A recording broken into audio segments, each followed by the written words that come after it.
Hi there, you're listening to the Guitar Speak podcast, the show where we speak to leading guitarists, luthiers, gear builders, and much, much more from all around the world.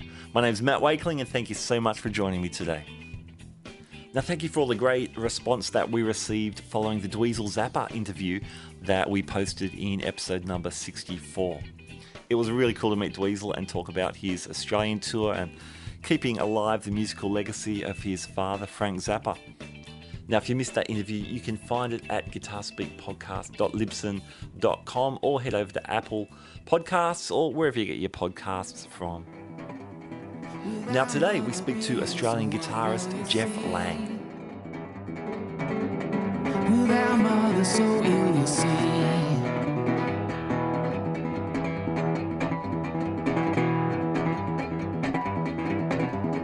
And what of my boy, my brother, so dear. For over 2 decades, Jeff's incredible live performances and a fantastic body of recorded work has seen him be regarded as one of Australia's most treasured artists.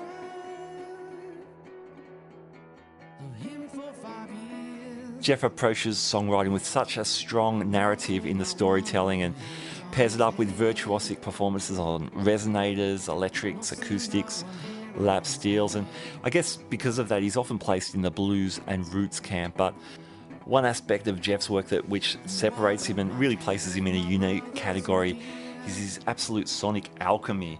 Jeff has no qualms mixing gloriously full range and rich acoustic timbres with gnarly and gritty and earthy guitar tones as well, sometimes just veering into pure sound design. It was a lot of fun discussing this with Jeff, especially in reference to his latest album, Alone in Bad Company, released in early 2017.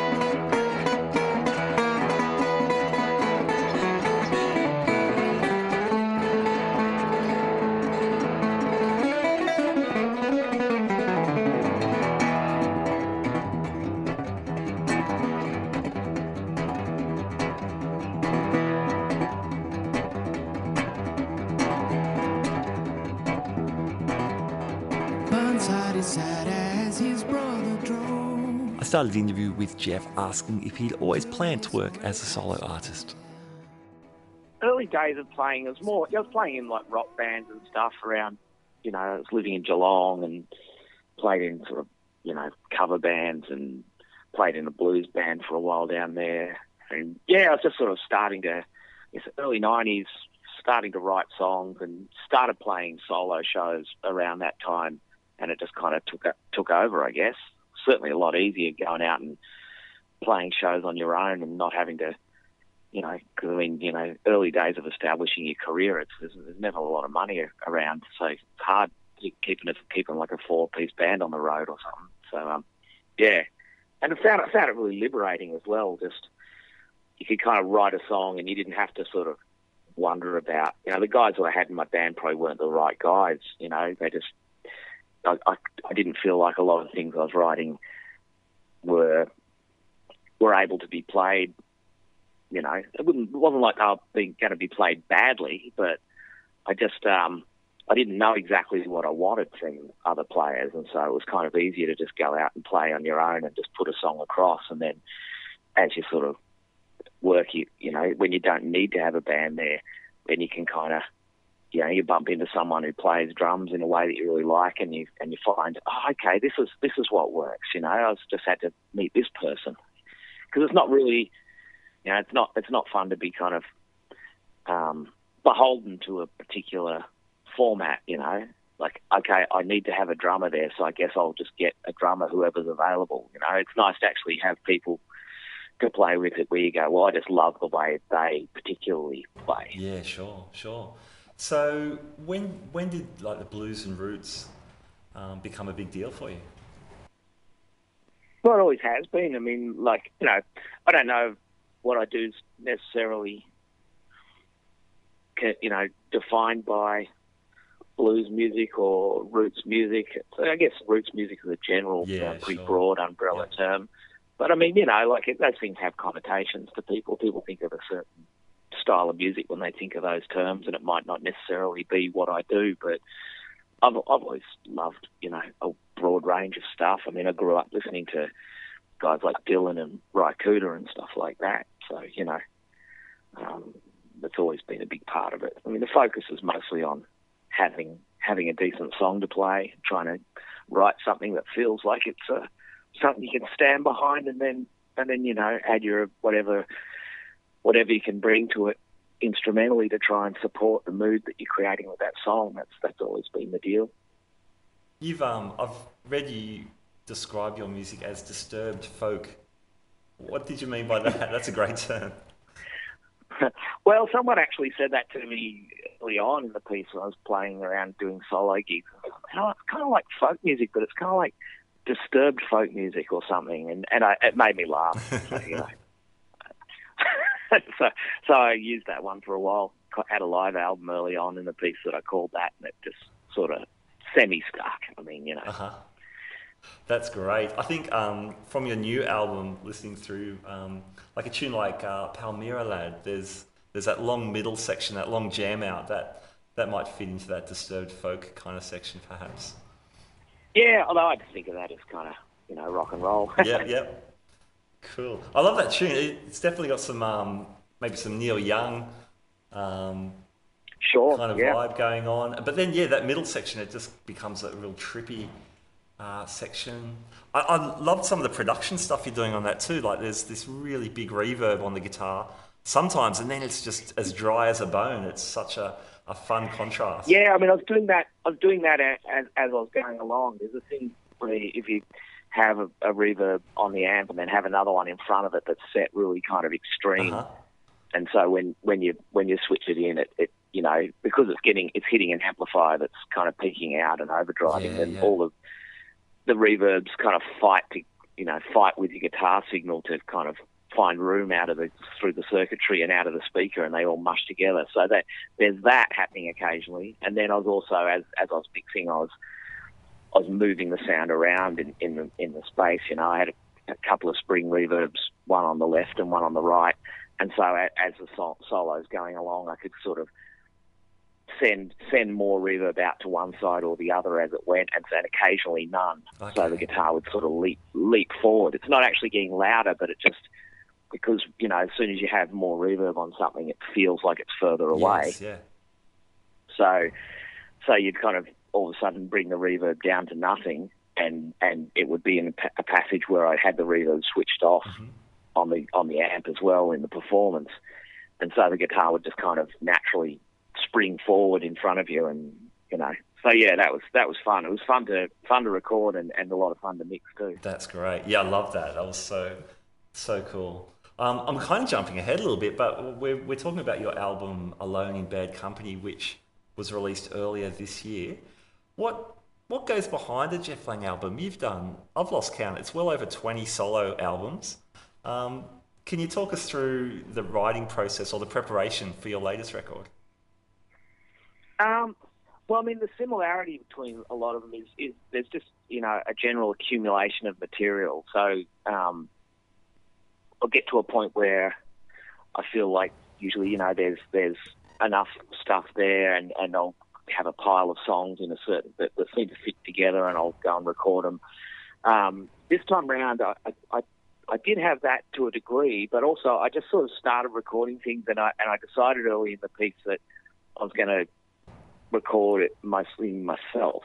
I mean, Palmyra Lad, I had Danny McKenna play drums on it with me, and that's the only song on the album that has anyone else playing on it. And Alison Ferrier, who co-wrote the song, sung harmonies with me as well.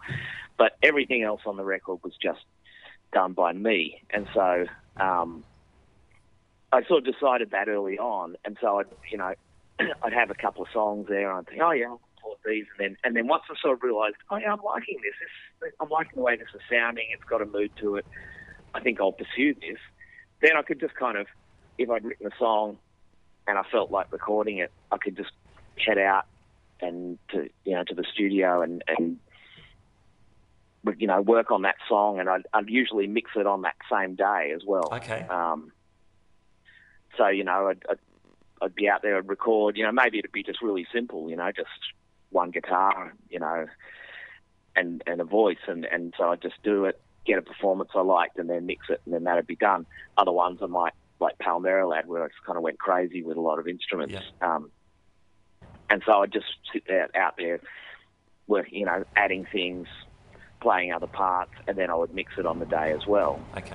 So you could just kind of, so you're actually accumulating songs, but you're also accumulating recordings of the songs and mixes as you go. And so, it was very immediate from some of the songs being written to them being recorded was even closer than other times. And I don't generally I like to catch things when it's pretty fresh, Okay. when you've written the song and you're sort of excited about it and you feel like you're almost discovering how it should be played in front of the microphone. That can be a good thing to capture, where you sort of get your instinct rather than something that's too thought out and calculated, because you can kind of lose something in that. And then once you've recorded it, then you kind of know how the song goes, and then you go off and it continues to change, and that's cool too. Uh-huh. But it's nice sometimes to capture it when it's really fresh on a recording. So this time around I could do that. And as a consequence, I had a massive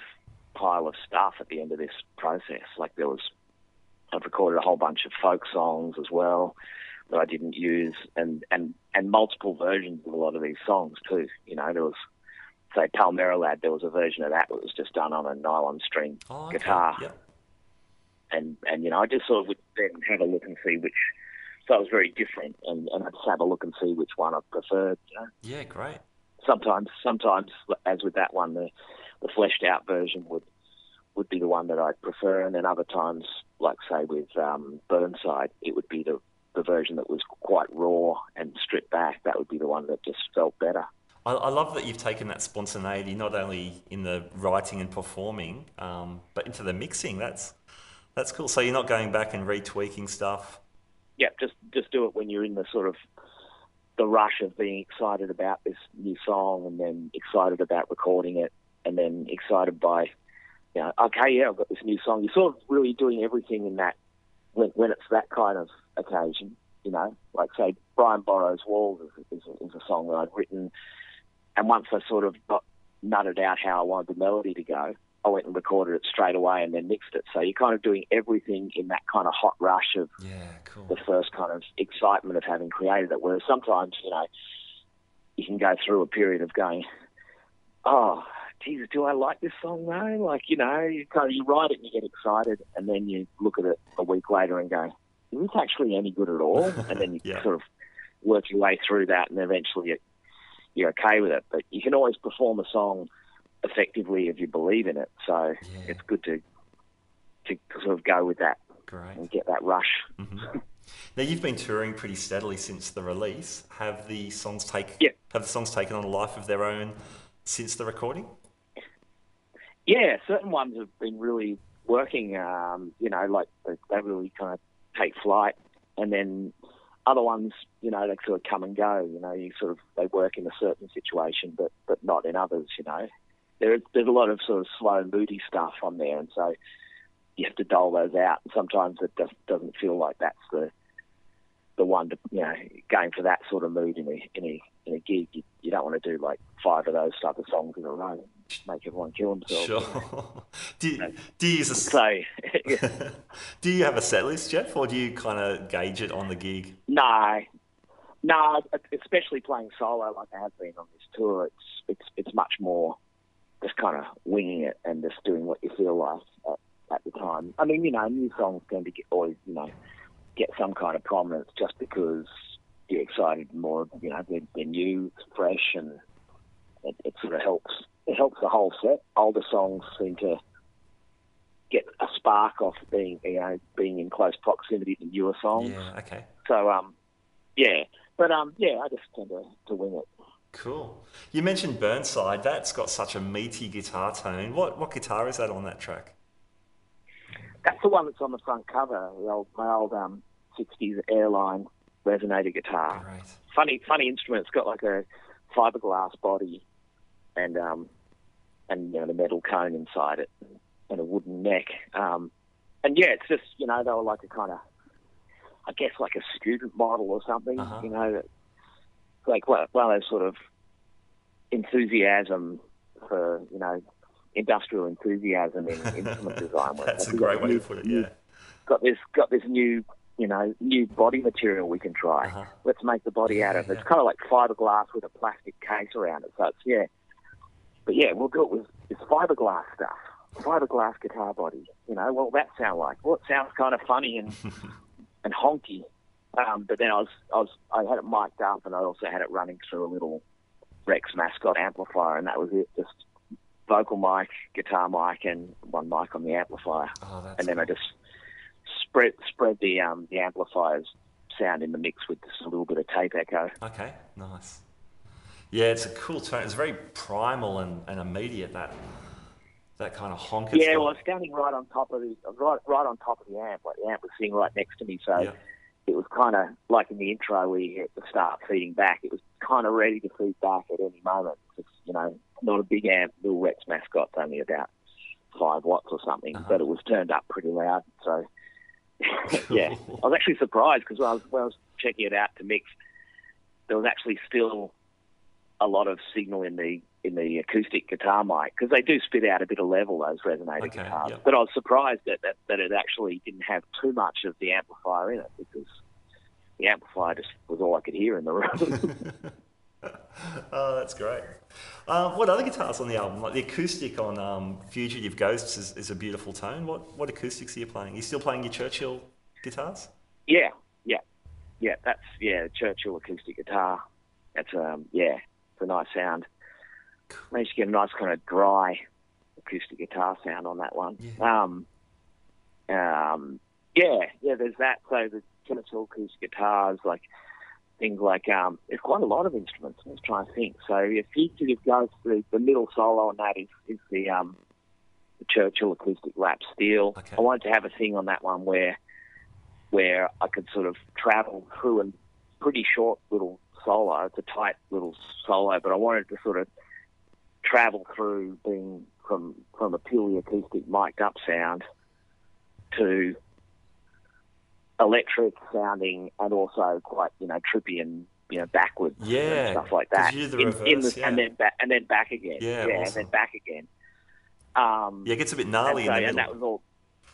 Yeah, that was all done in the live take as well. That wasn't like a later manipulation. It was sort of, I had a pickup running, had the microphone on the guitar, and I had the pickup going into a DI channel. Yep. And then I had it also going through, well, before it hit the DI, I had it with going through a Digitech space station, which has this setting called Warp, where it's got a treadle on it, and if you turn it from heel down to toe down, it actually goes this sort of, you hear it sort of go, and then it sounds like tape slowing down, and then it starts coming out backwards. Excellent. So what you're playing comes out backwards, and then a volume pedal after that, going into an amplifier, so it gets distorted, and then at a certain point I hit on a fuzz that it was deliberately kind of set up. I had this little amp it's called a Broadway. The box of it's made of cardboard, and it's like half a suitcase or a little Singer sewing machine sort of case with a tube amp in it. It's got like an oval shaped speaker, and it sort of craps out. You can hear it in the middle. It sort of actually kind of craps out. So when I click the fuzz in, the amp can't quite take it. So it's and then from there, it sort of rapidly comes back through less distorted, and then back to completely acoustic by the end. And so I just wanted to see if I could do that in the space of a little 8-bar solo. Yeah, awesome. So that's that one. Yeah, Burnside we talked about. Palmyra Lad. The main acoustic guitar was actually my wife's old Ibanez acoustic, like a 70s acoustic guitar. And there's a Gretsch.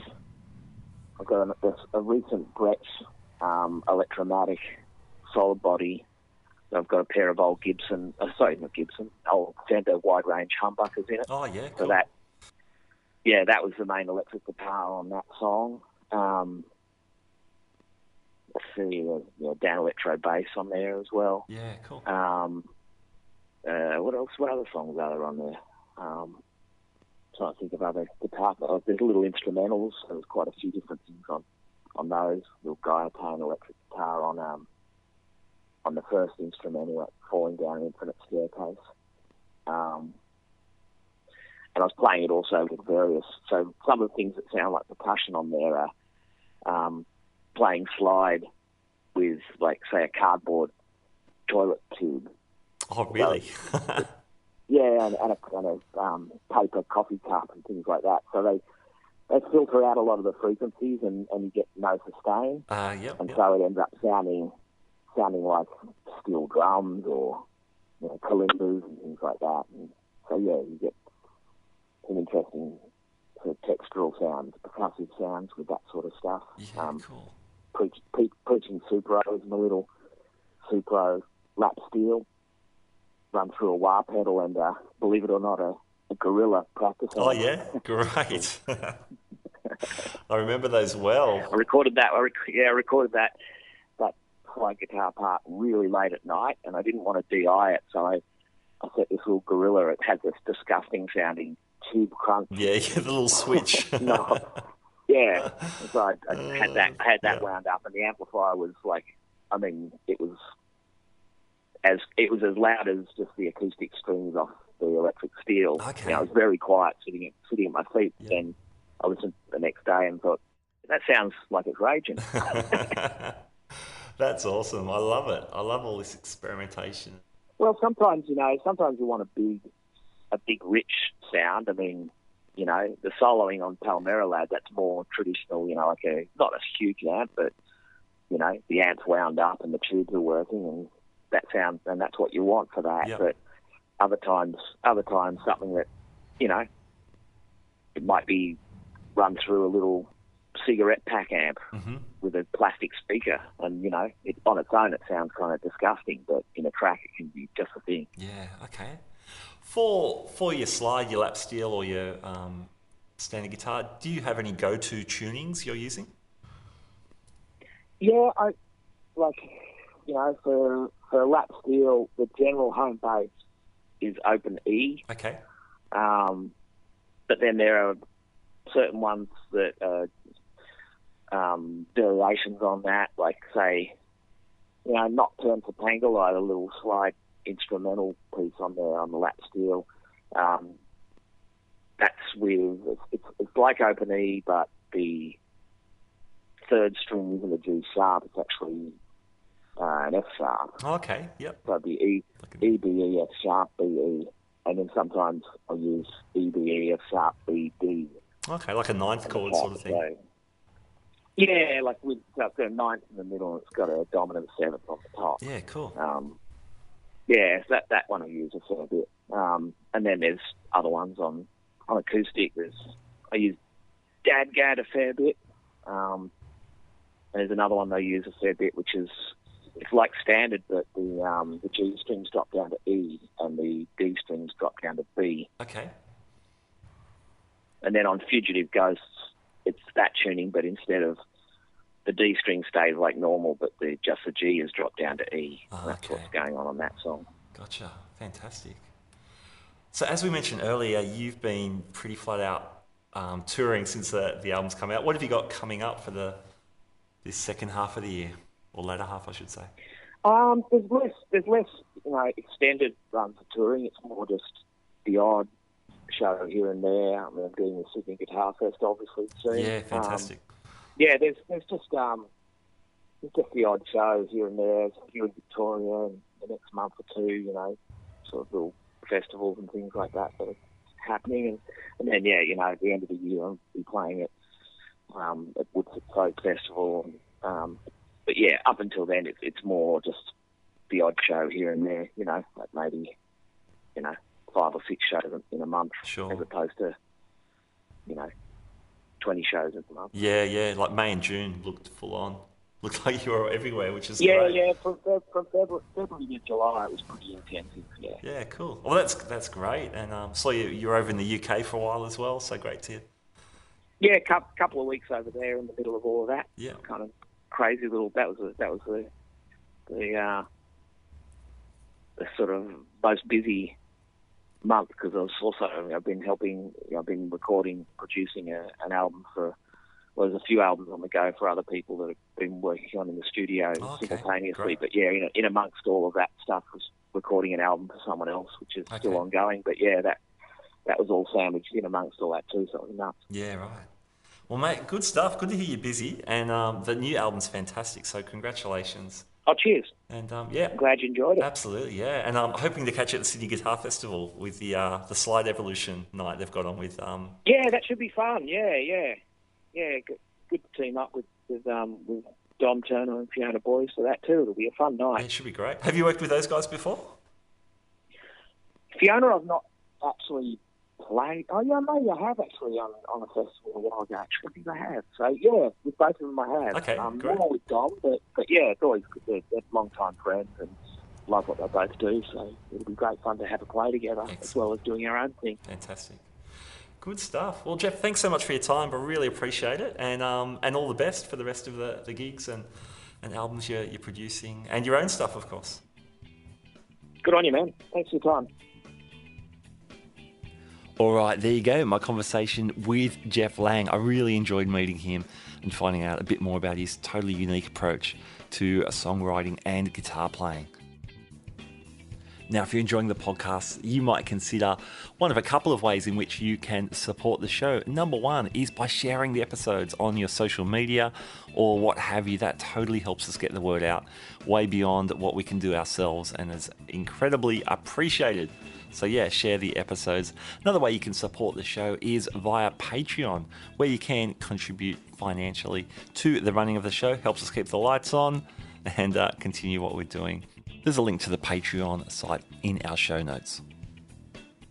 Now, how can I support you? Well, number one, let me know if there's anyone you would like to see on the show. If there's any guests or anything else you'd like to hear on the Guitar Speak podcast, drop me a line. There's the links in the show notes, and I'll gladly consider all suggestions. Finally, I can support you by giving you a free podcast almost every week. If you subscribe to us, then our podcast gets delivered to your device, whether it's through Apple Podcasts or Stitcher Radio or iHeartRadio.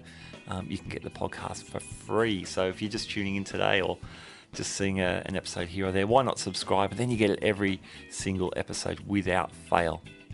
All right, thank you so much for joining me. My name's Matt Wakeling. You've been listening to the Guitar Speak podcast. I'll catch you next time.